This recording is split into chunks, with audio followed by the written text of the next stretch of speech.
So my name's John Holmes. I'm the Managing Director at Advantage Creative.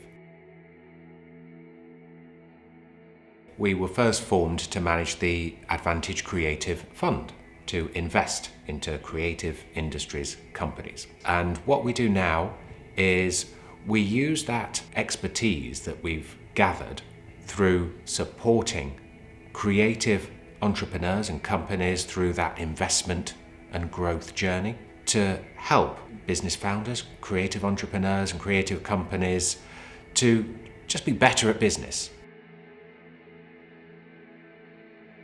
When I have a mentoring relationship, particularly with someone perhaps who is really keen to get their creative business running and up and off the ground right at the early stage, and I'm able to work with them and support them and guide them, and I see that progress in them.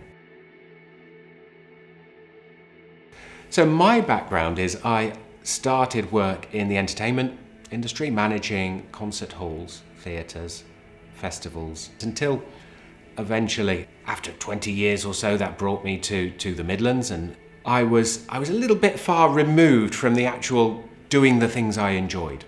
I had a little bit of a switch in my career. I joined Advantage Creative and I developed some relationships with individuals, but also arts and creative organisations on helping them develop their business with a particular focus on finance and fundraising.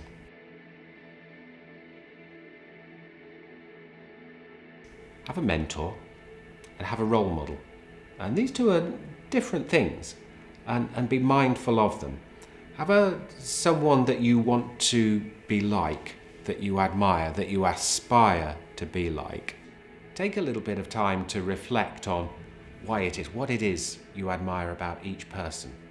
Actually learn from them and then adapt and do in your own way. So those are the role models. Whereas the mentor is something a little bit different. The mentor is someone that you have a to and fro relationship with, a sounding board, someone that you can go to with a problem, a question, an issue.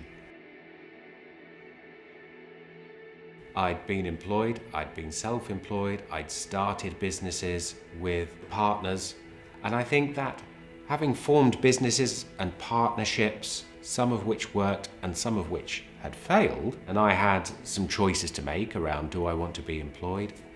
Do I want to be self-employed? Do I want to start my own business? Do I want to start a practice with other people? I actually had a greater range of experiences and feel more confident. Okay, so in our webinar, we're going to take a focus on the ways in which creative people earn a living.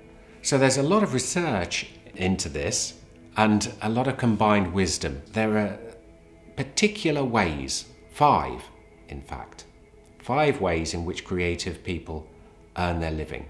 And actually understanding these different 5 ways really helps the creative entrepreneur think differently and plan differently in their own practice. What I'm trying to do is I'm trying to encourage people to actually visualize what the future might look like if they approach things in a different way or looked at things from a different angle.